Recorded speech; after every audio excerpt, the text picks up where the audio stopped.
రష్యాలోని కంచాట్కా ద్వీపకల్పం సమీపంలో రిక్టర్ స్కేల్పై 8.8 తీవ్రతతో ఒక భారీ భూకంపం సంభవించింది. ఇది ఎంత శక్తివంతమైందంటే సముద్ర గర్భంలోని భూమి ఆమాంతం పైకి లేచింది. దాంతో పసిఫిక్ మహాసముద్రం అల్లకల్లోలమైంది. ఒక భారీ సునామీ పుట్టి గంటకు 800 కిలోమీటర్ల వేగంతో దూసుకురావడం మొదలుపెట్టింది. తీర ప్రాంత దేశాలకు హెచ్చరికలు జారీ అయ్యాయి. ప్రజలు భయంతో వణికిపోతున్నారు. సరిగ్గా అదే సమయంలో భూమికి 100 కిలోమీటర్ల ఎత్తులో నాసా, ఫ్రెంచ్ స్పేస్ ఏజెన్సీ సంయుక్తంగా ప్రయోగించిన ఉపగ్రహం పసిఫిక్ మహాసముద్రం మీదుగా వెళ్తుంది. నిజానికి ఇది సముద్ర మట్టాలను కొలవడానికి పంపిన శాటిలైట్. కానీ సునామీ ప్రయాణిస్తున్న మార్గంలో ఇది వెళ్ళడం ఒక అద్భుతమైన లక్కీ బ్రేక్. కేవలం 70 నిమిషాల వ్యవధిలో ఈ ఉపగ్రహం 120 కిలోమీటర్ల వెడల్పు గల సునామీ అలలను తన కెమెరాల్లో బంధించింది. శాస్త్రవేత్తలను ఆశ్చర్యపరిచిన నిజాలు అబ్బురపరుస్తున్నాయి.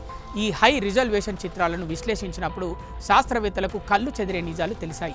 ఇప్పటి వరకు మన మోడల్స్ ప్రకారం సునామీ అంటే ఒకే ఒక భారీ అల వరుసగా వస్తుందని అనుకునేవాళ్ళం. కానీ స్వాట్ పంపిన డేటా ప్రకారం సునామీ అలలు ఒకదానితో ఒకటి అల్లుకుపోయి అనేక చిన్న చిన్న అలల సమూహంగా ప్రయాణిస్తాయని తేలింది.